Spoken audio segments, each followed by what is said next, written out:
ভারতের স্থলবন্দর দিয়ে রপ্তানি বন্ধ, দেশের বিভিন্ন বন্দরে আটকে পড়েছে বহু পণ্যবাহী ট্রাক। পাহাড়ে বাড়ানো হয়েছে নজরদারি, সীমান্ত নিরাপত্তায় বিজেপির টহল জোরদার।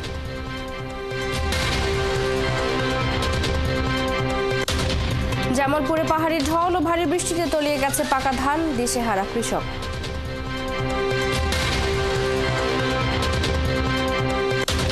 নড়াইলে প্রশাসনের চোখ ফাঁকি দিয়ে জলাশয় ভরাট করে নির্মাণ করা হচ্ছে অবকাঠামো, পরিবেশ বিপর্যয়ের শঙ্কা। সংঘর্ষ ও শিক্ষক লাঞ্ছিতের ঘটনায় আজ দুপুরের মধ্যে দোষীদের বিচারিক কার্যক্রম শেষ না হলে অবস্থান ধর্মঘটের ঘোষণা কুয়েট শিক্ষক সমিতির।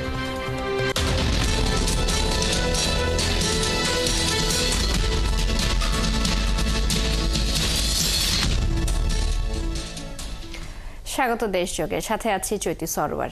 শুনছিলেন শিরোনাম, এবারে বিস্তারিত। বাংলাদেশে কিছু পণ্য আমদানির ক্ষেত্রে ভারত ও তাদের স্থলবন্দর ব্যবহারের নিষেধাজ্ঞা দেয়ায় পণ্য রপ্তানিতে প্রভাব পড়েছে দেশের স্থলবন্দরগুলোতে। বন্দরে আটকে পড়েছে রপ্তানিমুখী গার্মেন্টস সহ কয়েক প্রকার পণ্যের ট্রাক। ব্যবসায়ীরা বলছেন, একের পর এক নিষেধাজ্ঞায় পণ্য পরিবহন ব্যয়বহুল হয়ে পড়ায় বড় ধরনের বিপর্যয়ের মুখে পড়ছে রপ্তানি বাণিজ্য। সহকর্মীদের তথ্য ছবিতে প্রতিবেদন। ভারত সরকারের নিষেধাজ্ঞায় বেনাপোল স্থলবন্দরে আটকে পড়েছে রপ্তানিমুখী গার্মেন্টস সহ কয়েক প্রকার পণ্যের শতাধিক ট্রাক। এর আগে তাদের নিষেধাজ্ঞায় সড়ক পথে বন্ধ হয় ভারতের বিমানবন্দর ব্যবহার করে তৃতীয় কোনো দেশে গার্মেন্টস রপ্তানি।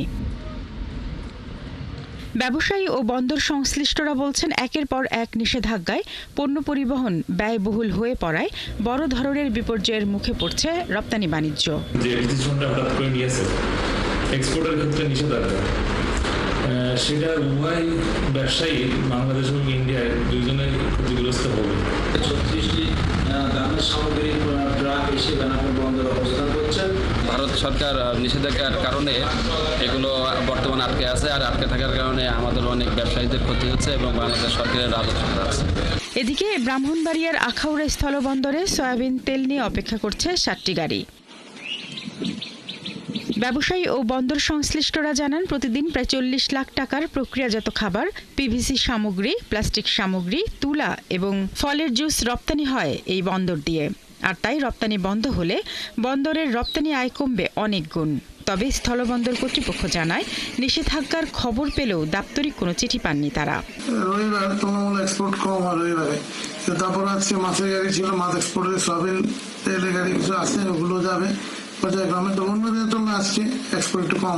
এর আগে শনিবার ভারত সরকারের বাণিজ্য মন্ত্রণালয়ে একটি প্রজ্ঞাপনে স্থলবন্দর দিয়ে বাংলাদেশ থেকে গার্মেন্টস শিল্পের তৈরি পোশাক, সুতা, প্লাস্টিক, কাঠের তৈরি পণ্য এবং ফল ও ফল জাতীয় পণ্য আমদানির উপর নিষেধাজ্ঞা দেয়। শারমিন স্বপ্না, ৭১। এই নিয়ে আরো খবর জানাতে আমাদের সাথে যুক্ত আছেন আমাদের সহকর্মী মোসলেম উদ্দিন পাপ্পু। পাপ্পু, পণ্য রপ্তানির ক্ষেত্রে এখন কি পরিস্থিতি দেখছেন এবং ব্যবসায়ী এবং চালকরা যারা আছেন তারা দুর্ভোগ নিয়ে কি বলছেন? আপনি যেমন বলছিলেন, ভারত সরকারের নিষেধাজ্ঞা বেনাপোল স্থলবন্দর আটকা পড়েছে রপ্তানিমুখী গার্মেন্টস কয়েক প্রকার পণ্যের ভিতরে হচ্ছে 36টি ট্রাক সহ। এর আগে তাদের নিষেধাজ্ঞা সড়ক পথে বন্ধ হয়ে ভারতের যে বিমানবন্দর ব্যবহার তৃতীয় কোন দেশ গার্মেন্টস রপ্তানির দিকে এদিকে একের পর এক নিষেধাজ্ঞা এবং পণ্য পরিবহন হয়ে পড়ার ধরনে বেপরোয়া হয়ে পড়েছে রপ্তানি বাণিজ্য। অর্থনৈতিক ক্ষতির মুখে পড়েছেন এবং দেশের ব্যবসায়ী বেনাপোল বন্দর দিয়ে দুই দেশের ব্যবসায়িকদের ফোনে একাধিকবার কথা হতে তারা বলেছে যে এইভাবে বেনাপোল বন্দর দিয়ে প্রতিদিন একটি করে একটি যে নিষেধাজ্ঞা আসছে, তাতে আমাদের তো ব্যবসা বাণিজ্য, আমরা সাধারণ ব্যবসায়িকরাই ক্ষতিগ্রস্ত হয়েছি।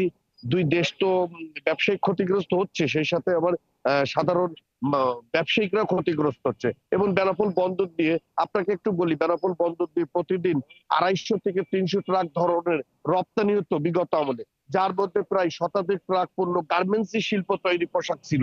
এবং কাল থেকে প্রজ্ঞাপন যে স্থলবন্দর দিয়ে বাংলাদেশ থেকে গার্মেন্টস শিল্প তৈরি পোশাক, সুতো ও কটন তৈরি হয়েছে, এর ফলে জাতীয় আমদানি রপ্তানির নিষেধাজ্ঞা বেনাপোল বন্দরে আটকা পড়েছে। তবে পেট্রোপল, আমি আপনাকে একটু বলি, এখানে যে ড্রাইভার হেল্পার যে আছেন তারাও খুব কষ্টে ভুগছেন।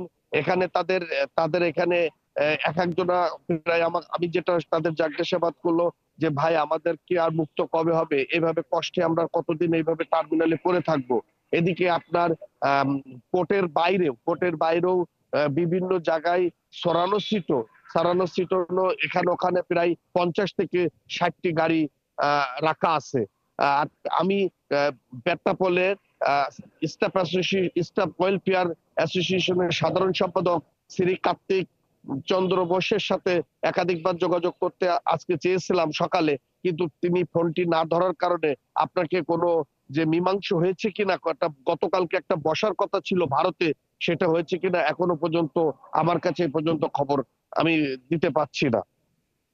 ধন্যবাদ আপনাকে। আমাদের সাথে যুক্ত ছিলেন সহকর্মী মুসলিম উদ্দিন পাপ্পু। রাঙ্গামাটির বাঘাইছড়ি উপজেলার সাথে ভারতের 157 কিলোমিটার এলাকায় নিরাপত্তা জোরদার বাড়ানো হয়েছে। বাঘাইছড়ি উপজেলার এই 157 কিলোমিটার এলাকায় দুই দেশের সীমান্তরক্ষী বাহিনী বিজিবি ও বিএসএফ এর মধ্যে সৌহার্দ্যপূর্ণ অবস্থান বজায় রয়েছে। বিজিবি যারা এখন পর্যন্ত কোনো ধরনের পুশিন বা সীমান্ত আইন লঙ্ঘনের ঘটনা ঘটেনি। দুই দেশের সীমান্তেই যৌথ টহল জোরদার করা হয়েছে।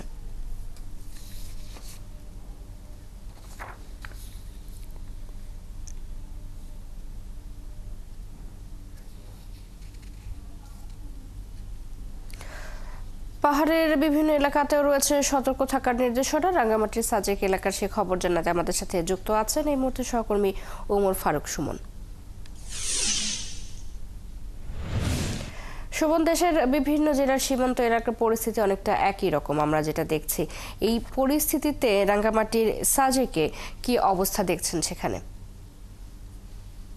যেমনটি বলছিলেন, রাঙ্গামাটির বাঘাইছড়ি উপজেলার সাথে আপনার ভারতের প্রায় 157 কিলোমিটার দীর্ঘ যে পাহাড়ি সীমান্ত রয়েছে, সেই সীমান্ত এলাকায় আপনার বিজিবির নিরাপত্তা জোরদারের পাশাপাশি টহল জোরদার করা হয়েছে, বাড়ানো হয়েছে নজরদারি। তো আমি চট্টগ্রাম রিজিয়নের যে বিজিবির রিজিয়ন কমান্ডার আবুল হাসনাত, ওনার সাথে আমার কথা হয়েছে এবং এখানে যে বিজিবির দায়িত্বপূর্ণ যে 2টি ব্যাটালিয়ন 27 বিজিবি এবং 54 বিজিবি, 2 ব্যাটালিয়নের অধিনায়কের সাথে আমার কথা হয়েছে। তারা আমাদেরকে নিশ্চিত করেছেন যে এখন পর্যন্ত আতঙ্কিত হওয়ার মতো কোনো ধরনের পরিস্থিতি তৈরি হয়নি। সীমান্তে মোটামুটি আপনার শান্ত অবস্থা বিরাজ করছে এবং দুই দেশের সীমান্তরক্ষী বাহিনী বিজিবি এবং বিএসএফ যৌথভাবে আপনার টহল কার্যক্রম পরিচালনা করছে। এখন পর্যন্ত আপনার পুশিন বা সীমান্ত পারাপারের মতো কোনো ধরনের ঘটনা বা অনাকাঙ্ক্ষিত কোনো ঘটনা এখন পর্যন্ত ঘটেনি। তো আরেকটা বিষয় আমি জানিয়ে রাখি আপনাকে, এখানে বাঘাইছড়ি উপজেলার সাথে যে 157 কিলোমিটার যে দীর্ঘ পাহাড়ি যে সীমান্ত রয়েছে, এই সম্পূর্ণটাই আপনার পাহাড় বেষ্টিত। ভারতের মিজোরাম এবং ত্রিপুরা রাজ্যের কিছু অংশ এই সীমান্ত অন্তর্ভুক্ত রয়েছে। এখানে আপনার তারকানা ভেড়ার পাশাপাশি আপনার যেহেতু পাহাড় বেষ্টিত, ভৌগোলিক অবস্থার কারণেও আপনার মোটামুটি নিরাপত্তা জনক কোনো ধরনের অনাকাঙ্ক্ষিত ঘটনা ঘটার সম্ভাবনা খুবই পরিলক্ষিত হবে না বলে আমরা ধারণা করছি। এক্সচেঞ্জের সাথে কথা বলেছি। ভারতের ইতিমধ্যে আপনার খাগড়াছড়িতে বিভিন্ন পয়েন্টে 81 জন লোক আপনার পুশিংয়ের ঘটনা ঘটেছে। তো বিজিবির যিনি চট্টগ্রাম রিজিয়নের রিজিয়ন কমান্ডার আবুল হাসনাত শাহরের ইকবাল, ওনার সাথে আমার কথা হয়েছে এই বিষয়ে। তিনি আমাদেরকে যেটা জানিয়েছেন যে 81 জন যে ভারতীয় নাগরিক পুশিংয়ের ঘটনা ঘটেছিল, তারা পুলিশের মাধ্যমে তাদের প্রত্যেকের ভোটার আইডি কার্ড সংগ্রহ করে এবং ভেরিফিকেশনের মাধ্যমে নিশ্চিত হয়েছেন যে তারা আসলে বাংলাদেশি নাগরিক। তো সুতরাং সেখানে আপনার উপজেলা নির্বাহী কর্মকর্তাদের মাধ্যমে তাদের বাসায় পৌঁছে দেওয়া হয়েছে বলে আমাদেরকে জানিয়েছেন। এখন পর্যন্ত এই হলো বাঘাইছড়ি উপজেলা এবং সাজেক সীমান্তের সর্বশেষ খবর। শোভন, ধন্যবাদ আপনাকে। রাঙ্গামাটির সাজেক থেকে সীমান্ত পরিস্থিতির খবর জানাচ্ছিলেন সহকর্মী ওমর ফারুক সুমন। পাহাড়ি ঝড় আর ভারী বৃষ্টিতে তলিয়ে গেছে দেওয়ানগঞ্জ উপজেলার নিচু এলাকায়, তলিয়ে গেছে শত শত একর জমির পাকা ও আধা পাকা ধান। ভারতের সীমান্তবর্তী ডাংধরা ইউনিয়নের বাঘার চর, মাখনের চর, পাথরের চর, কাউনিয়া চর সহ নিচু এলাকার নিম্নাঞ্চল প্লাবিত হয়েছে। এতে তলিয়ে গেছে শত শত একর জমির পাকা ও আধা পাকা ধান। এদিকে উপজেলা প্রশাসন ও পানি উন্নয়ন বোর্ড আগাম বন্যার সতর্কতা জারি করে ক্ষেতের 80% ধান পাকলেই কেটে ফেলার পরামর্শ দিয়েছে। কিন্তু শ্রমিক সংকটের কারণে সব জমির পাকা আধা পাকা ধান কাটতে পারেননি কৃষকরা। এতে বড় ধরনের আর্থিক ক্ষতির মুখে পড়েছেন। এদিকে পানি উন্নয়ন বোর্ড জানিয়েছে আগামী কয়েকদিন পানি অব্যাহত থাকতে পারে।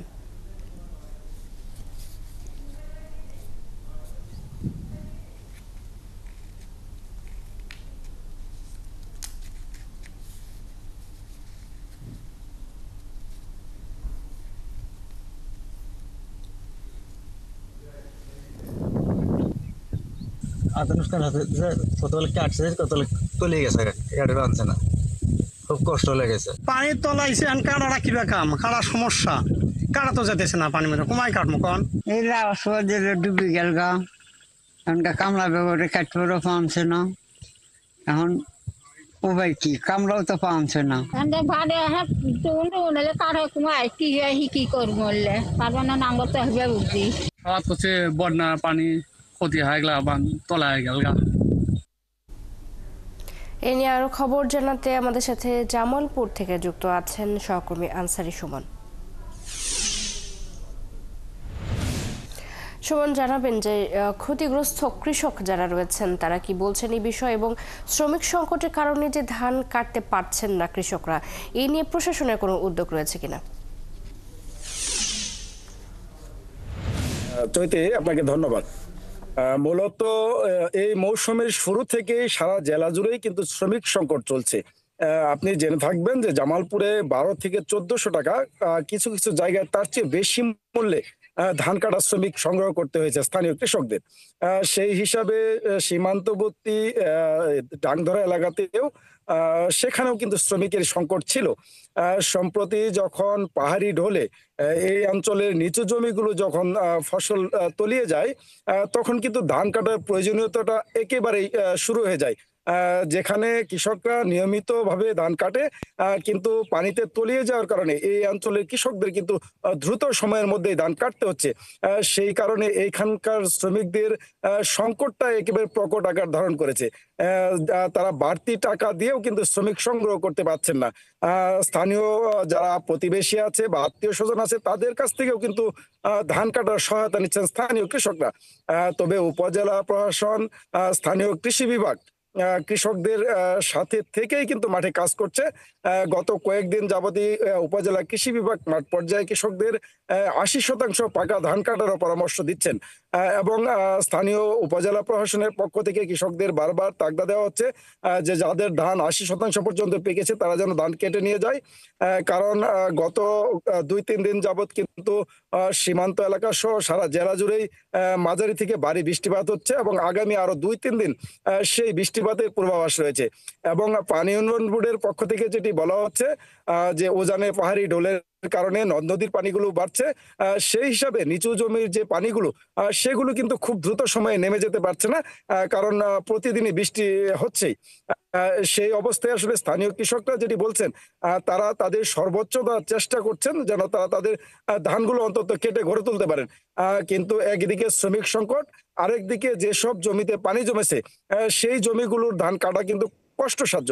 এবং আপনি জানেন যে নিচু এলাকার যেসব জমিতে পানি জমে যায় সেই সব জমির ধান কেটে নেওয়া খুবই কঠিন হয়ে পড়ে, কারণ শ্রমিকরা সেই সব জমিতে গিয়ে কাটতে চায় না। কিন্তু কৃষকদের শত কষ্টের সেই ফসল তারা নষ্ট করার পক্ষে নয়। আমি গতকাল স্থানীয় কৃষকদের সাথে কথা বলেছি, তারা যেটি বলছেন তারা তাদের সর্বোচ্চটা দিয়ে ধান কাটার চেষ্টা করছেন, এবং পানি যদি বৃষ্টি অনবরত হতেই থাকে এবং আনসারি সুমন, ধন্যবাদ আপনাকে। আমাদের সাথে জামালপুর থেকে যুক্ত ছিলেন সহকর্মী আনসারি সুমন। বানের পানি আর খরায় যুদ্ধ করে জীবন চলে লালমনিরহাটের 2 লাখেরও বেশি চরবাসীর। তার উপর দাদন ব্যবসায়ীদের কাছ থেকে ঋণ নেয় জিম্মি থাকে চরের কৃষকরা। তাদের ফসলের অর্ধেকই যায় সুদের টাকা শোধে। আগামী বাজেটে তাই চর উন্নয়নে পৃথক বরাদ্দের দাবি তাদের। শামিউল ইসলাম পাটোয়ারির তথ্য ছবিতে প্রতিবেদন। লালমনিরহাট জেলার তিস্তা ধরলার 30টি চরাঞ্চলে 2 লাখেরও বেশি মানুষের বসবাস। বছরের বেশিরভাগ সময় দুর্যোগের সাথে সংগ্রাম করে জীবিকা নির্বাহ করেন তারা। চরের কৃষকরা চড়া সুদে দাদন ব্যবসায়ীদের কাছ থেকে টাকা নিয়ে আবাদ করেন বোরো আউশ ধান, আর সেই ফসলেই সারা বছর পার করতে হয় তাদের। তারা জানান প্রতি হাজারে মাসে 200 টাকা সুদে ঋণ নিয়ে চাষ করেন, আর ধান কাটা শেষে সুদের টাকা খেতে পরিশোধ করতে হয়। যা চাইলে হয়তো এমনিতে দেয় না, বাধ্য বলি যে ভাই আমি কিছু সুদ দিব, কিছু ধান দিব, এই বিনিময়ে আমাকে টাকাটা দেন। যখন ধান পাকে তখন তো ওদের কাছে সুদের টাকা অনেক দেওয়া লাগে ধান। আমাদের মনে করেন এই যে 6 মাস তিস্তার পানির সাথে যুদ্ধ করা লাগে, অভাব মানে কোনো বেড়া বাড়ির কোনো উপায় নেই। ধান যা হয় তা মনে বিক্রি করার পর সুদের টাকা দিতে হয়, আর আমাদের কোনো আর রেওয়াও থাকে না। 1000 টাকা নিলে 5 মাস থাকলে 500 টাকা দেওয়া। দাদনের কবজা থেকে মুক্তি পেতে তাই সরকারের কাছে বিশেষ বরাদ্দের দাবি তাদের। সরকার যদি বৈষম্য আন্দোলন করে দেশকে স্বাধীন করা হলো, এই বৈষম্য শিকার যেন আমরা না হই। থোপ বরাদ্দ একটা আমরা চাচ্ছি যদি এই সরকারের কাছে, যদি আমাদের এটা করে তাই ইনশাল্লাহ হয়তো বা আমাদের চর অঞ্চলের মানুষের ভাগ্যের উন্নয়ন হবে। তিস্তা বাঁচাও আন্দোলনের নেতারাও একই দাবি জানান। একটি সুনির্দিষ্ট এই চর অঞ্চলের মানুষের এই আপদকালীন সময়টি তাদেরকে মোকাবেলা করার জন্য সরকারের এই অর্থ বছরে একটি থোপ বরাদ্দ থাকা অত্যন্ত জরুরি এবং এটা আমি মনে করছি। চরের মানুষের আশা আগামী বাজেটে তাদের জন্য সরকার পৃথক বরাদ্দ দিলে চরাশুদের ঋণ ছাড়া চাষাবাদ করে জীবন চালাতে পারবে তারা। শরীফ আজাদ প্রীতম, ৭১। প্রশাসনের চোখ ফাঁকি দিয়ে নড়াইলে পুকুর জলাশয়ে ভরাট করে চলছে অবকাঠামো নির্মাণ। প্রতিনিয়ত নদী থেকে বালি উত্তোলন করে ড্রেজারের মাধ্যমে পাইপ দিয়ে ভরাট করা হচ্ছে পুকুর। এতে বাড়ছে পরিবেশ বিপর্যয়ের সংখ্যা। গত 1 দশকে ভরাট করা হয়েছে অন্তত 5 শতাধিক সরকারি বেসরকারি পুকুর। আজিজুল ইসলামের তথ্য ছবিতে প্রতিবেদন।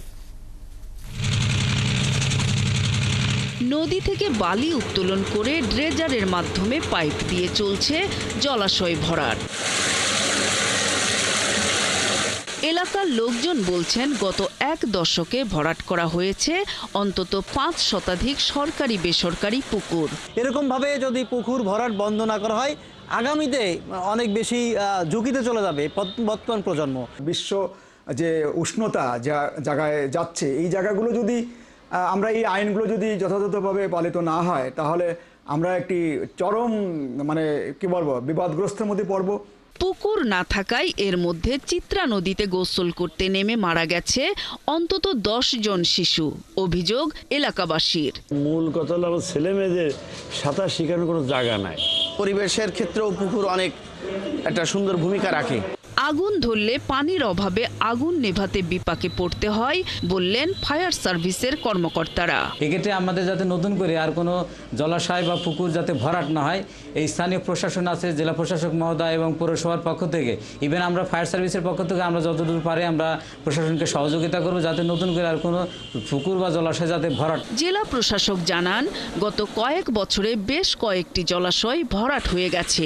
এখন নতুন করে পুকুর খনন প্রকল্প হাতে নেওয়া হয়েছে। আমাদের সলিডারিটির একটা প্রজেক্ট আছে, এই প্রজেক্টের কাজ হচ্ছে তারা বিভিন্ন জলাশয় খনন করে। আমি তাদের মাধ্যমে বেশ কয়েকটি পুকুর আমি খনন করিয়েছি। আর যে খালগুলো ভরাট হয়ে গিয়েছে বা খালগুলো হাজামাজা হয়ে গিয়েছে, সেই খালগুলো ভরাট খননের জন্য আমি কাজ করছি। প্রায় 1.5 লাখ মানুষের বসবাসের এই পৌরসভায় গত 1 দশক আগে মোট পুকুরের সংখ্যা ছিল 650। এর মধ্যে ভরাট হয়ে গেছে বড় বড় 5 শতাধিক পুকুর। বর্তমানে এই পৌরসভায় পুকুর রয়েছে মাত্র 120টি। নূর তাজমিন নীর, ৭১। আজ দুপুরের মধ্যে কুয়েটে সংঘর্ষ ও শিক্ষক লাঞ্ছিতের ঘটনায় দোষীদের বিচারিক কার্যক্রম শেষ না হলে ভিসির কার্যালয়ের সামনে অবস্থান ধর্মঘটের ঘোষণা দিয়েছেন খুলনা প্রকৌশল ও প্রযুক্তি বিশ্ববিদ্যালয় কুয়েট শিক্ষক সমিতি। রবিবার দুপুরে প্রশাসনিক ভবনের সভাকক্ষে শিক্ষক সমিতির সাধারণ সভা শেষে প্রেস ব্রিফিংয়ে একথা জানান শিক্ষক সমিতির সাধারণ সম্পাদক অধ্যাপক ডক্টর ফারুক হাসান। প্রেস ব্রিফিংয়ে অভিযোগ করা হয় বিশ্ববিদ্যালয় আইনের বাইরে গিয়ে বিশ্ববিদ্যালয় প্রশাসন দোষীদের বিচারিক কার্যক্রম স্থগিত করে রেখেছে, যার ফলে কুয়েটের শিক্ষা কার্যক্রম সংকটের মধ্যে পড়েছে। মাত্র কয়েকজন শিক্ষার্থীর স্বার্থ রক্ষায় ও উপরমহল নামক অদৃশ্য শক্তিকে তুচ্ছ করছে বর্তমান প্রশাসন। এদিকে শিক্ষকদের সাইবার বুলিং এর প্রতিবাদে সকালে প্রশাসনিক ভবনের সামনে মানববন্ধন করেন সিএসি বিভাগের প্রাক্তন শিক্ষার্থী ও কর্মকর্তা কর্মচারীরা।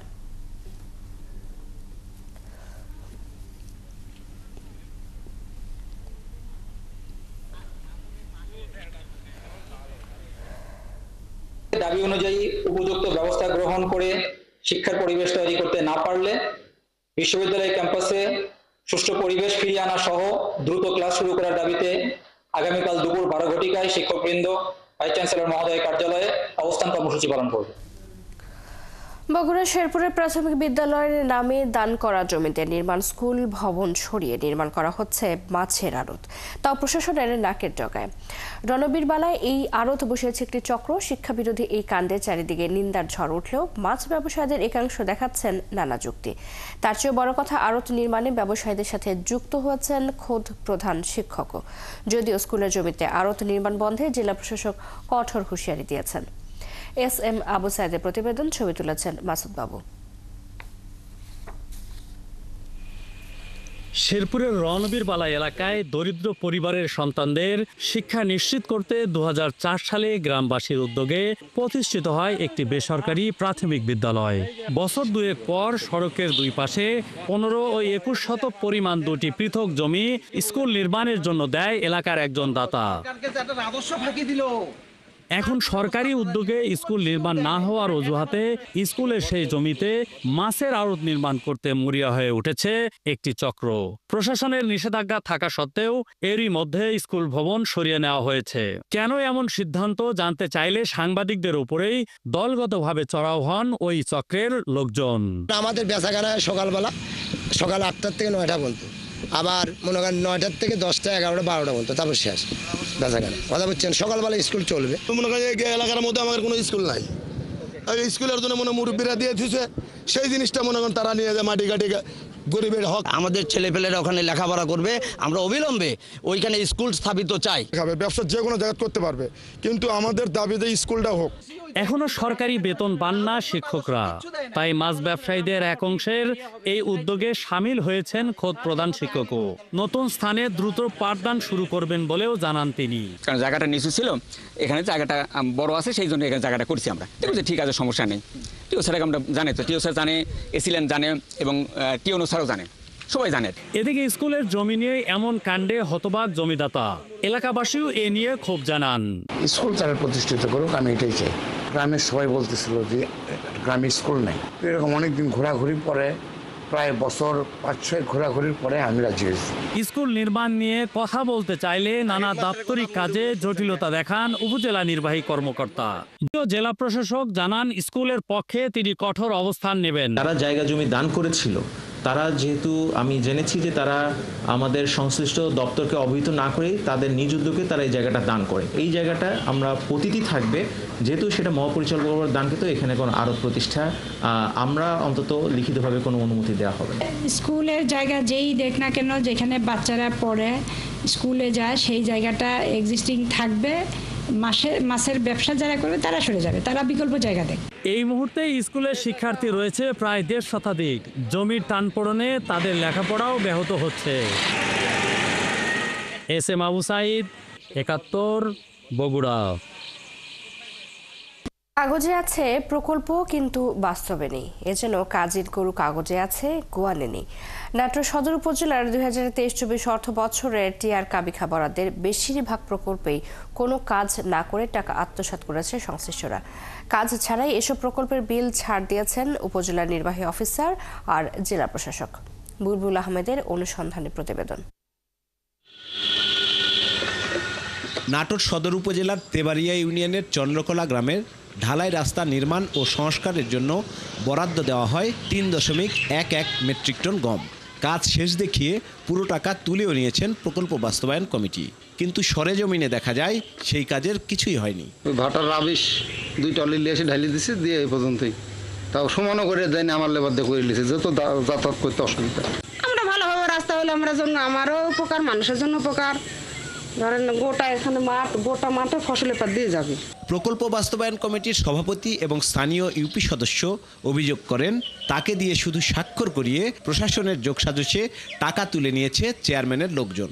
কারণ আমাদের রাস্তা যতখানি আমার দিয়েছিল আমি সেখানে একদম পরিপূর্ণ সারিয়ে দিয়েছি, তবে সিসি ঢালাই মালাই এগুলি আমার কাগজে লেখাও ছিল না।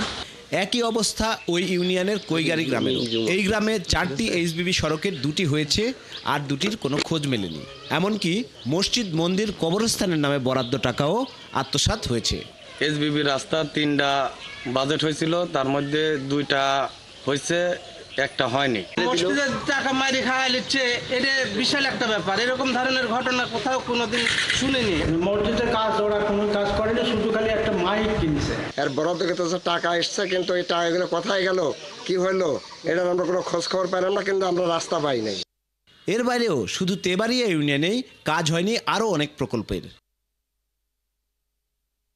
এদিকে দুর্নীতিবাজ কর্মকর্তাদের যোগসাজশে দীঘাপতিয়া ইউনিয়ন পরিষদের সরকারি পুকুর ভরাট করে খেলার মাঠ বানানো হয়েছে বলে অভিযোগ এলাকাবাসীর। মসজিদের বরাদ্দ টাকা কে পাইছে আপনি হলো সভাপতিও জানে না, মসজিদের ইমামও জানে না, এই টাকাটা কে খাইলো। এখানে আগে আপনার এখানে সম্পূর্ণটাই পুকুর ছিল, বুঝছেন, আপনার যে এখানে যে পরিমাণ গর্ত ছিল তার থেকে অনেক বেশি গর্ত ছিল। এদিকে দুর্নীতি বা যোগসাজশের অভিযোগ অস্বীকার করে নাটোর সদর উপজেলা নির্বাহী কর্মকর্তা বলেন, প্রকল্প বাস্তবায়ন কর্মকর্তাদের সুপারিশেই দেওয়া হয়েছে বিল। আর জেলা প্রশাসক জানান, ভুক্তভোগীদের অভিযোগ পেলে ব্যবস্থা নেওয়া হবে। আমার প্রকল্প বাস্তবায়ন কর্মকর্তা আমার কাছে বলেছে যে নীতিমালা অনুযায়ী কাজ হয়েছে এবং তারা আমাকে সে ধরনের ছবিও দিয়েছে এবং উনি আমাকে ইনশিওর করেছে যে কাজ হয়েছে, সেই অনুযায়ী বিল সাবমিট হয়েছে, বিল আমরা জানাচ্ছি।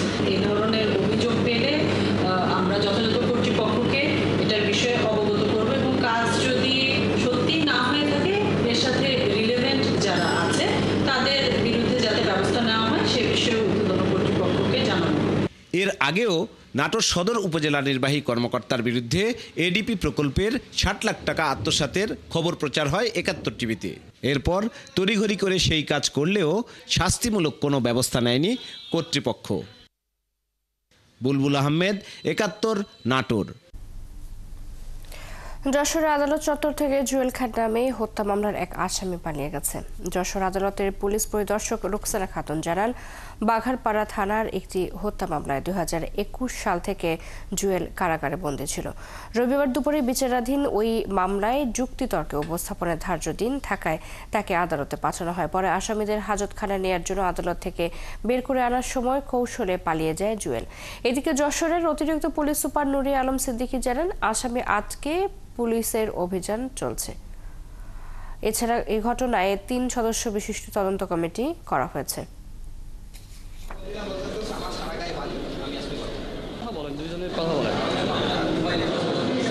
৩ সদস্য বিশিষ্ট এটি কমিটি গঠন করে দিয়েছে, অনুসন্ধান কমিটি।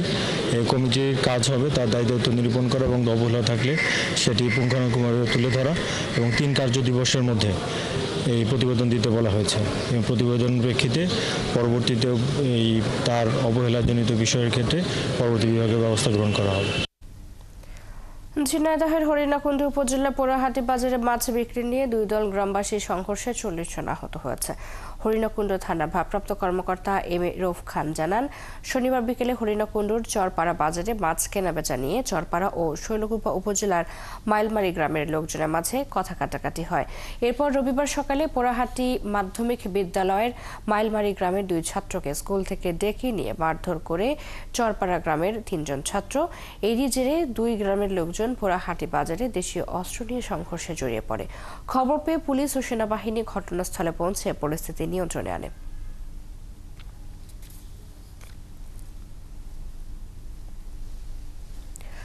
নেত্রকোনার দুর্গাপুরে বিদ্যুতায়িত হয়ে রকি নামের এক শিশুর মৃত্যু হয়েছে। উপজেলার বাকলজোড়া ইউনিয়নের সিংহাচারিগাঁও পাড়া গ্রামে এই দুর্ঘটনা ঘটে। দুর্গাপুর থানার ভারপ্রাপ্ত কর্মকর্তা মাহমুদুল হাসান জানান, রবিবার রাতে শিশু রকি চার্জে দেয়া ব্যাটারি চালিত অটোরিকশায় হাত দিলে বিদ্যুতায়িত হয়। পরে আহত অবস্থায় তাকে উদ্ধার করে পরিবারের লোকজন। পরে তাকে হাসপাতালে নিলে চিকিৎসক মৃত ঘোষণা করেন। নিহত রকি ওই গ্রামের কামাল মিয়ার ছেলে।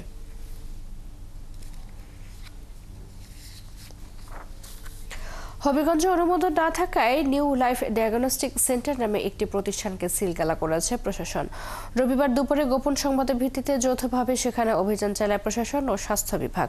পরে প্রতারণার অভিযোগে প্রতিষ্ঠানটি সিলগালা করার পাশাপাশি 2 জনকে বিভিন্ন মেয়াদে কারাদণ্ড দেওয়া হয়। প্রশাসনের কর্মকর্তারা জানান, 2021 সাল থেকে অনুমোদন ছাড়াই চলছিল প্রতিষ্ঠানটি।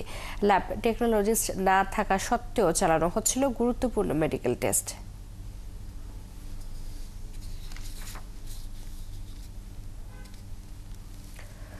লালমনিরহাট সদর হাসপাতালে অভিযান চালিয়েছে জেলা দুর্নীতি দমন কমিশন। তাদের নানা অনিয়ম লিখিত আকারে দুদক কার্যালয়ে জমা দেওয়া হবে। দুদকের কুড়িগ্রাম কার্যালয়ের উপসহকারী পরিচালক মিজানুর রহমান চৌধুরী জানান, রবিবার দুপুরে জেলা সদর হাসপাতালে অভিযান চালানো হয়। এ সময় হাসপাতালে ভর্তিকৃত রোগীদের খাবারের পরিমাণ বাজেটের তুলনায় অনেক কম দেওয়া হচ্ছে বলে প্রমাণ পাওয়া গেছে। প্রতি পিস মাছের ওজন 90 গ্রাম দেওয়ার কথা থাকলেও তা দেওয়া হচ্ছে 30 থেকে 50 গ্রামের মধ্যে। তাছাড়া ব্যবস্থাপত্রে চিকিৎসকের স্বাক্ষর না থাকা, দালালদের দৌরাত্ম্য, অপরিচ্ছন্ন পরিবেশ, রোগী পরিবহন ট্রলি ব্যবহারে নেওয়া সহ বিভিন্ন অনিয়ম পাওয়া গেছে, যা লিখিত আকারে দুদক কার্যালয়ে জমা দেওয়া হবে। অভিযানের সময় হাসপাতালে তত্ত্বাবধায়ক ডাক্তার আব্দুল মোকাদ্দেম, আবাসিক মেডিকেল কর্মকর্তা ডাক্তার সামিয়া বেগম উপস্থিত ছিলেন।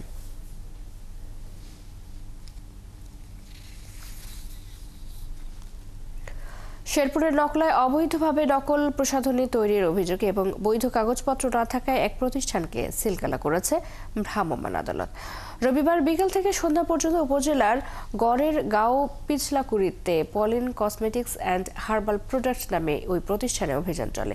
এ সময় নকলা উপজেলা সরকারি কমিশনার ও নির্বাহী ম্যাজিস্ট্রেট শেখ তাকি তাজওয়ার জানান, ওই প্রতিষ্ঠানের নকল বিভিন্ন ব্র্যান্ডের 27টি প্রসাধনী তৈরি হয়ে আসছিল। পরে সেখানে অভিযান চালায় নকলা উপজেলা প্রশাসন।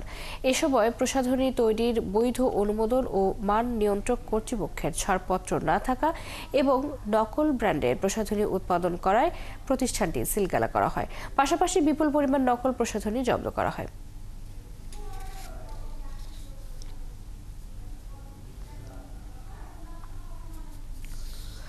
কুষ্টিয়ায় কোরবানির ঈদ উপলক্ষে এবার রেকর্ড পরিমাণ গরু মোটা তাজা করা হয়েছে।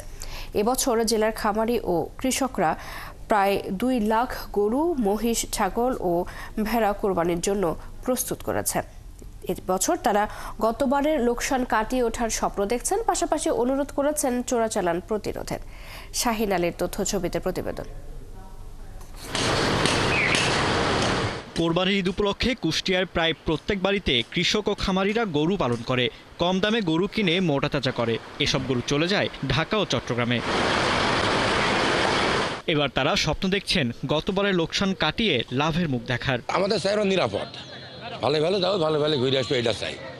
লাভ লসের কথা ওটা বলা যাবে না, লাভ হবে কি লস হবে সেটা হিসাব নিকাশ পর। গ্রামে যাই কিনছি 1 লাখ দিয়ে হাটে এসে দাম বলতে 80, বুঝলেন, গরুর টাকা হারা যাচ্ছে 20,000। 10টা কিনলে পরে মনে করেন 5টায় লাভ আছে, 2টি লস যাচ্ছে, 3টি আসল আছে, এরকম। খামারি ও কৃষকরা আরো বলছেন, পাশের দেশ থেকে গরু আনলে তারা লোকসানে পড়বেন, কারণ এবার গরুর সব রকম খাদ্যের দাম বেশি। বাইরের দেশ থেকে যেন কোনো গরু আমদানি না করে, তাহলে হয়তোবা আমরা এই কৃষক পরিবার অনেক লাভবান হতে পারবো। এখনো সেরকম বাজার বোঝা যাচ্ছে না, ইনশাআল্লাহ খুব ভালো দাম এবার পাওয়া যেতে পারে। ইন্ডিয়ান গরু তো ঢোকে, তাহলে আর দাম পাবো না। কুষ্টিয়া জেলা প্রাণী সম্পদ অফিস বলছে, জেলার চাহিদা মিটিয়ে প্রায় 55% গরু দেশের বিভিন্ন এলাকায় নেওয়া হবে। গোটা কুষ্টিয়া জেলাতে 18,000 অধিক খামারে প্রায় 2 লক্ষাধিক গরু, ছাগল, মহিষ কোরবানির জন্য প্রস্তুত করা হয়েছে এবং এই সমস্ত গবাদি পশু সম্পূর্ণ দেশীয় পদ্ধতিতে লালন পালন করা হয়েছে। খামারিদেরকে আমরা পরামর্শ দিয়েছি এবং এই সমস্ত গবাদি পশু পালনের সময় খামারিরা কোনো ধরনের রাসায়নিক কোনো খাবার খাওয়াই নেই। তিনি আরও জানান, এবার 18,000 খামার ও কৃষকের বাড়িতে প্রায় 2 লাখ কোরবানির পশু পালন করা হয়েছে। ফারদিন নীরব, 71। ব্রাহ্মণবাড়িয়া জেলার বিভিন্ন খামারে পুরোদমে চলছে কোরবানির পশুপালন। সেখানকার খামারগুলোর সেই খবর জানাতে আমাদের সাথে যুক্ত হচ্ছেন সহকর্মী জালালউদ্দিন রুমি। রুমি, পশুপালন নিয়ে কি বলছেন জেলার খামারিরা? এবার জেলায় কত সংখ্যক পশুপালন করেছেন তারা? দেখুন, ঈদুল আজহাকে সামনে রেখে ব্রাহ্মণবাড়িয়ার বিভিন্ন খামারে কিন্তু পশু মোটা তাজাকরণের কাজ চলছে। প্রাণী সম্পদ বিভাগের দেওয়া তথ্য অনুযায়ী জেলায় কোরবানির যোগ্য পশুর চাহিদা 1,34,827টি। কোরবানির যোগ্য পশু রয়েছে 1,35,635টি। খামারিরা জানান স্থানীয়ভাবে উৎপাদিত পশু দিয়ে কিন্তু জেলার কোরবানির চাহিদা মিটবে। ছোট বড় প্রায় 14,500 খামারি কিন্তু দিনরাত পরিশ্রম করে যাচ্ছেন গরু মোটা তাজাকরণের কাজে। প্রতিটি খামারে এখানে ছোট বড় মাঝারি সব ধরনের পশু কিন্তু প্রস্তুত রয়েছে। খামারিরা জানান গোখাদ্যের দাম কিছুটা বেড়েছে, তাতে তাদের খামারের উৎপাদন ব্যয় বেড়েছে। গরু প্রতি তাদের ব্যয় বেড়েছে প্রায় 150 টাকার মতন। প্রতি মন ফিট তারা 1200 টাকায় কিনছেন এছাড়া প্রতি কেজি সাইলেজ আগে 7,500 টাকা কিনলো, এখন কিন্তু বাড়তি দামে কিনতে হচ্ছে। সেই সাথে তাদের দাবি যে প্রতিবেশী দেশটাকে যাতে কোনোভাবেই চোরাই পথে গরু আসতে না পারে। যদি চোরাই পথে গরু আসে তাহলে তাদের যে অর্জন সেটা পুরোপুরি ব্যর্থ হবে বলে তারা মনে করছেন। আমি কথা বলেছিলাম জেলা প্রাণী সম্পদ কর্মকর্তার সাথে, তিনি আমাকে বলেছেন যে আসলে তারা খামারে প্রাকৃতিক উপায়ে গরু মোটা তাজাকরণের জন্য তারা উঠান বৈঠক সহ তারা খামারিদের প্রয়োজনীয় প্রশিক্ষণ দিয়ে যাচ্ছেন। খামারিরা যাতে ক্ষতিকারক কোনো কৃত্রিম উপায়ে গরু প্রতিপালন না করতে পারে সে বিষয়ে তাদের নজরদারি রয়েছে। তিনি বলছেন যে জেলায় উৎপাদিত কোরবানির পশু দিয়ে কিন্তু কোরবানির চাহিদা মিটবে, বরঞ্চ জেলায় যে কোরবানির যোগ্য গরু রয়েছে, কোরবানির পশু রয়েছে, তার থেকে কিন্তু জেলার কোরবানির চাহিদার চেয়ে বেশি পরিমাণ পশু থাকায় তারা অবশিষ্ট পশু কিন্তু ঢাকা সহ পার্শ্ববর্তী জেলায় জন্য রাখবেন বলে আমাকে তারা নিশ্চিত করেছেন। দেখুন, প্রতি বছরই কিন্তু ঈদের আগে সীমান্ত দিয়ে বিভিন্ন চোরাই পথে কিন্তু গরুর আমদানির ফলে এখানকার যারা খামারি রয়েছেন তারা কিন্তু ক্ষতিগ্রস্ত হন। খামারিদের পক্ষ থেকে এই বিষয়ে নজরদারি বাড়াবার জন্য সংশ্লিষ্ট সকলের প্রতি তারা আহ্বান জানিয়েছেন। আমার কাছে ঈদের কোরবানির গরু নিয়ে এটাই ছিল সর্বশেষ তথ্য। রুমি, ধন্যবাদ আপনাকে। ব্রাহ্মণবাড়িয়া থেকে কোরবানি পশু পালনের খবর জানাচ্ছিলেন সহকর্মী জালাল উদ্দিন রুমি। শেরপুরের নালিতাবাড়ী উপজেলায় অসুস্থ এক বন্য হাতিকে দ্বিতীয় দফায় চিকিৎসা দিয়ে বনে পাঠিয়েছে বন বিভাগ। রবিবার উপজেলার গারো পাহাড়ের বুরুঙ্গা কালাপানি এলাকার জঙ্গলে ওই হাতিকে চিকিৎসা দেওয়া হয়। বন্যপ্রাণী ব্যবস্থাপনা ও প্রকৃতি সংরক্ষণ বিভাগের বিভাগীয় কর্মকর্তা শাহিন কবির জানান, 10 থেকে 12 বছর বয়সের একটি বন্য হাতি সামনের ডান পায়ে ক্ষত নিয়ে উপজেলার কাটাবাড়ি পাহাড়ে খুঁড়িয়ে চলছিল। পরে বিষয়টি বন বিভাগের নজরে এলে মধুটিলা রেঞ্জ এবং বন্যপ্রাণী ব্যবস্থাপনা ও প্রকৃতি সংরক্ষণ বিভাগের তত্ত্বাবধানে প্রথমে হাতিটির পায়ের ক্ষত স্থানে অস্ত্রোপচার করা হয়। গাজীপুর সাফারি পার্কের ভেটেরিনারি দল ও স্থানীয় প্রাণী সম্পদ কার্যালয়ের চিকিৎসকরা যৌথভাবে হাতিটির চিকিৎসা দিয়ে পাহাড়ে পাঠায়। রবিবার দ্বিতীয় দফায় খোঁজ নিয়ে হাতির অবস্থান নিশ্চিত করে আবারও চিকিৎসা দেওয়া হয়।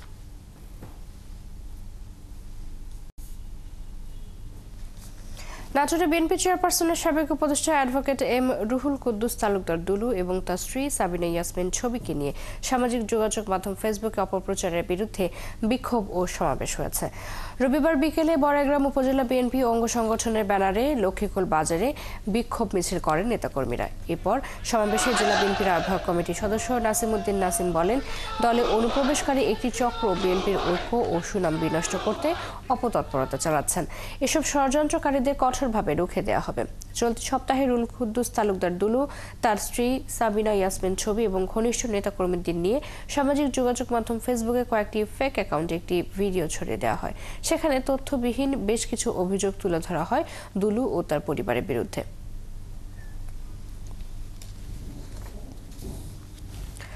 নিশ্চিন্তে গড়ি নিরাপদ বাড়ি, এই স্লোগানকে সামনে রেখে নওগাঁয় মেঘনা গ্রুপ অব ইন্ডাস্ট্রিজদের অঙ্গ প্রতিষ্ঠান ইউনিক সিমেন্ট ইন্ডাস্ট্রিজ লিমিটেডের ঢালাই স্পেশাল সিমেন্ট কর্তৃক 30 জন বাড়িওয়ালাদের নিয়ে বাড়ি নির্মাণ বিষয়ক কর্মশালা হয়েছে। রবিবার সন্ধ্যায় নওগাঁয় অনুষ্ঠিত কর্মশালায় প্রধান অতিথি ছিলেন নর্থ বেঙ্গল এবং কুমিল্লা বিভাগের সেলস অ্যান্ড মার্কেটিং বিভাগের deputy general manager Mohammad Ashiq Ahmed. এ সময় তিনি বলেন, সিমেন্ট উৎপাদনের কাঁচামাল বিদেশ থেকে আমদানি করা হলেও মেঘনা গ্রুপ স্বল্প মূল্যে বিশ্বের সবচেয়ে ভালো মানের ঢালাই স্পেশাল সিমেন্ট গ্রাহকদের কাছে পৌঁছে দিচ্ছে। অনুষ্ঠানে নওগাঁ সদর সহ বিভিন্ন উপজেলা ও বগুড়ার আদমদীঘি উপজেলার 30 জন বাড়িওয়ালা অংশ নেয়।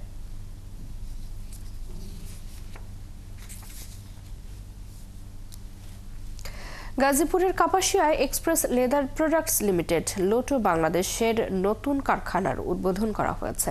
রবিবার সকালে কারখানার ভিত্তিপ্রস্তর স্থাপন করেন প্রতিষ্ঠানের ব্যবস্থাপনা পরিচালক কাজী জামিল ইসলাম। তিনি জানান, কারখানাটিতে হাজারো মানুষের কর্মসংস্থান হবে, পাশাপাশি শ্রমিক বান্ধব পরিবেশের বিষয়টি নিশ্চিত করা হবে। ইকবাল আহমেদের তথ্য ছবিতে প্রতিবেদন। রবিবার সকালে কাপাসিয়ার কপালেশ্বর এলাকায় ফিতা কেটে কারখানার ভিত্তিপ্রস্তর উদ্বোধন করেন লোটোর ব্যবস্থাপনা পরিচালক কাজী জামিল ইসলাম।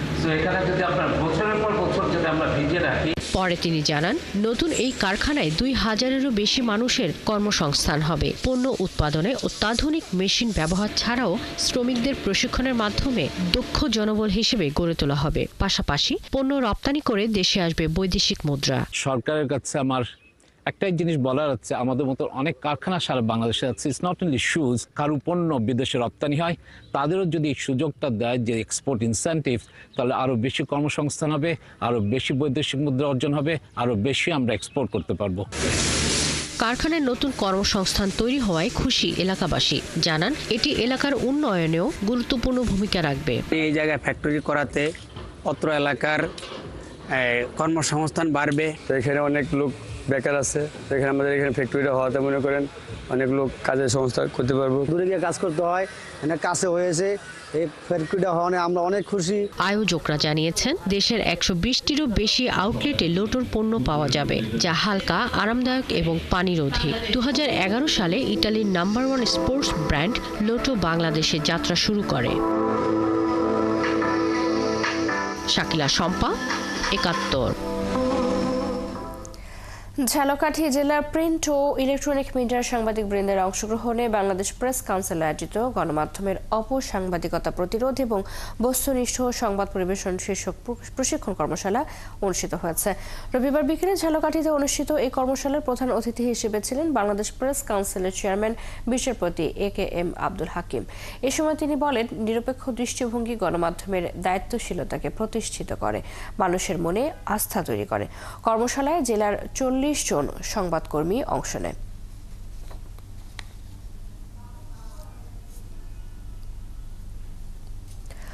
চট্টগ্রাম বন্দরে বছরের পর বছর পড়ে থাকা আমদানি করা পণ্য ভর্তি 10,000 কন্টেইনার সরিয়ে নেওয়ার নির্দেশ দিয়েছে জাতীয় রাজস্ব বোর্ড NBR।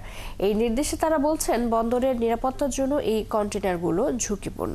তারা আরও জানান, এই আদেশের পর 3 দফা নিলাম না ডেকে প্রথম দফায় সর্বোচ্চ দরদাতার কাছে পণ্য বিক্রি করতে পারবে কাস্টম কর্তৃপক্ষ। সাইফুল ইসলাম শিল্পীর প্রতিবেদন। বন্দরের বিভিন্ন ইয়ার্ডে 20 বছরের বেশি সময় ধরে পড়ে আছে হাজার হাজার কন্টেইনার। নিয়মিত নিলাম না হওয়ার কারণে বন্দরের কন্টেইনার জট সৃষ্টি হচ্ছে। এছাড়া বন্দরের ধারণ ক্ষমতার 15% দখল করে রেখেছে।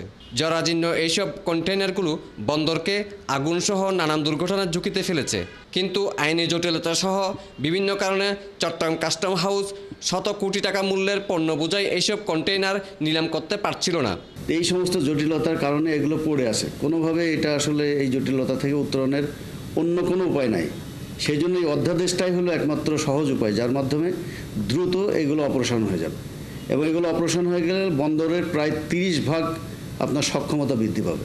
এখন আমরা যে হ্যান্ডলিংটা করছি অ্যারাউন্ড 3.5 মিলিয়ন টিউস, তখন দেখা যাবে যে 4.5 মিলিয়ন টিউসের মতো হ্যান্ডেল করা আমাদের জন্য খুবই সহজ হয়ে যাবে। নিয়ম অনুযায়ী আমদানিকৃত পণ্য 30 দিনের মধ্যে ছাড় করা না হলে নিলামে বিক্রির জন্য চট্টগ্রাম কাস্টমসের কাছে হস্তান্তর করে চট্টগ্রাম বন্দর। আগে যে কোনো পণ্য নিলামের ক্ষেত্রে কাস্টমসের বেঁধে দেওয়া দরের 60% বেশি বিড করতে হতো ব্যবসায়ীদের, কিন্তু এর চেয়ে দর কম হলেও আরও 2 বার নিলামের সুযোগ থাকত। ফলে নিলাম দীর্ঘসূত্রিতার সৃষ্টি হলে আটকে যেত সব ধরনের পণ্য। এবার NBR-এর বিশেষ আদেশের ফলে প্রথম নিলামে সর্বোচ্চ দরদাতা পেয়ে যাবে নিলামে তোলার পণ্য। দিব কি দিব না, একটা গরিমসি না তৃতীয় ছেড়ে যাব, এই দীর্ঘসূত্রিতা যেটা যানজটের সৃষ্টি হচ্ছে।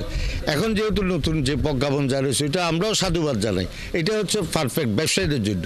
এই অধ্যাদেশটা উনি কিন্তু নিজ উদ্যোগে আমাদের কাছে জারি করার পর থেকে আমরা উৎসাহিত সহকারে আগামীতে বিড করার জন্য পণ্য যথাযথভাবে ডেলিভারি পাবো এবং বিডারেরা বিড করে আনন্দ বোধ করবে। NBR-এর বিশেষ আদেশ পেয়েই তৎপর হয়ে উঠেছে চট্টগ্রাম কাস্টম হাউসের নিলাম শাখা। প্রথম দিন থেকেই শুরু হয়েছে নিলামে পণ্য বিক্রির তোড়জোড়। আমরা দ্রুত কন্টেনারগুলো নিলামের মাধ্যমে খালাস করার জন্য NBR আমাদের একটি বিশেষ আদেশ জারি করেছে, যার মাধ্যমে 2023 সালের 31শে ডিসেম্বর পর্যন্ত যে সকল নিলামযোগ্য কন্টেনার আছে, সেই নিলামযোগ্য কন্টেনারগুলো আমরা দ্রুত নিলাম করে পোর্টের যে একটা কন্টেনার জট তৈরি হয়েছে, এটা থেকে মুক্ত হতে পারবো। চট্টগ্রাম বন্দরের সর্বশেষ তথ্যমতে বন্দরের বিভিন্ন শেড ও ইয়ার্ডে ৩,৮০৬টি 40 ফুট সাইজের পণ্য বোঝাই এবং 1,835টি 20 ফুট কন্টেইনার ও কয়েক হাজার মেট্রিক টন বাল্ক পণ্য রয়েছে নিলামের অপেক্ষায়। সাইফুল ইসলাম শিল্পী, ৭১, চট্টগ্রাম। ভোলার ২০০ বছরের ঐতিহ্য মহিষের টক দই। এবার সেই দই জিআই বা ভৌগোলিক নির্দেশক পণ্যের স্বীকৃতি পাওয়ায় অর্থনৈতিক সম্ভাবনার নতুন দরজা খুলেছে। এরই মধ্যে সব জায়গায় দইয়ের চাহিদা বেড়েছে। এতে খুশি খামারি, ব্যবসায়ী ও উদ্যোক্তারা। তবে খামারিরা বলছেন শুধু জিআই পণ্যের স্বীকৃতি দিলেই হবে না, পাশাপাশি মহিষের সুরক্ষা এবং ঘাসের অভাব দূর করতে সরকারি উদ্যোগ লাগবে। কামরুল ইসলামের তথ্য ছবিতে প্রতিবেদন। দ্বীপ জেলা ভোলার চারদিকে রয়েছে অসংখ্য চরাঞ্চল। এসব চরে লালন পালন হয় মহিষ, আর এই মহিষের দুধ থেকে তৈরি হয় সুস্বাদু টক দই। চরাঞ্চলের এসব মহিষ থেকে সকালে গোয়ালারা দুধ সংগ্রহ করে। সেই দুধ দুপুরের দিকে ছেঁকে বিভিন্ন আকৃতির মাটির হাঁড়িতে ঢেলে দই বসায়। পরদিন সকালে এই দই খাওয়ার উপযোগী হয়। এলাকার লোকজন জানান, এই অঞ্চলের মানুষের আতিথেয়তার সঙ্গে মহিষের দুধের টক দই জড়িয়ে রয়েছে যুগ যুগ ধরে। বিয়ে কিংবা কোনো সামাজিক অনুষ্ঠানে এই দই ছাড়া আপ্যায়ন পূর্ণ হয় না। তারা আরও বলছেন, খাবার শেষে ভাতের সঙ্গে চিনি গুড় মিশিয়ে এই দই খাওয়া হয়। এছাড়া চিড়ার সঙ্গে হালকা মুড়ি বা চিনি মিশিয়ে মজা করে খাওয়া যায়। আর গরমে দধির সঙ্গে হালকা পানি ও চিনি মিশিয়ে ঘোল তৈরি করেও বিক্রি হয় দোকানে। যখনই আসি টক দই খেতে আসি, বরিশাল থেকে যখন এদিকে আসি এই টক দইয়ের কথা মনে পড়ে। আমরা চরের থেকে সরাসরি দুধ এনে ঘরে মাটির হাঁড়িতে বসাই। এই মহিষের দধি আমাদের ভোলা হলো উল্লেখযোগ্য একটা খাবার। সম্প্রতি ৩০ এপ্রিল জিওগ্রাফিক্যাল আইডেন্টিফিকেশন জিআই বা ভৌগোলিক নির্দেশক পণ্যের স্বীকৃতি স্বরূপ সনদ পেয়েছে মহিষের টক দই। এতে খুশি ভোলাবাসী। জিএ পণ্য হিসাবে স্বীকৃতি পাওয়াতে আমরা ভোলা মানুষ আনন্দিত এবং গর্বিত। এদিকে মহিষের টক দই ভোলার অর্থনীতিতে বড় অবদান রাখবে বলে মনে করছেন জেলা প্রাণী সম্পদ কর্মকর্তা ও জেলা প্রশাসক। এর কারণে আমরা আমাদের যারা মহিষ পালন করে তাদের অর্থনৈতিক অবস্থা যেমন উন্নতি হবে, আমরা আরো মহিষটাকে আরো চাষবাস বৃদ্ধি করতে পারবো। এইখানে অনেক লোকের কর্মসংস্থান হবে। বেশিরভাগ ক্ষেত্রে চরাঞ্চলে তারা ঘাস ছাড়া আর কিছুই দেয় না, এবং শহরে খাওয়া ঘাস অনেক সময় পায় না। তো আমরা ঘাস উৎপাদনের জন্য সার্বিক চেষ্টা করতেছি। ভোলার ৭ উপজেলায় প্রায় ১,২৪,০০০ মহিষ রয়েছে, যা থেকে প্রতি বছর ২,৫০০ মেট্রিক টন দুধ উৎপাদন হয়, আর প্রতি বছর প্রায় ৫০০ কোটি টাকার দই বিক্রি হয়। ফারদিন নীরব, ৭১। চলছে দেশ চোখ। সরাসরি সংবাদ ও অনুষ্ঠান দেখতে চোখ রাখুন ৭১-এর ফেসবুক পেজে এবং সাবস্ক্রাইব করুন ৭১-এর ইউটিউব চ্যানেল। ৭১-এর সাথে থাকুন।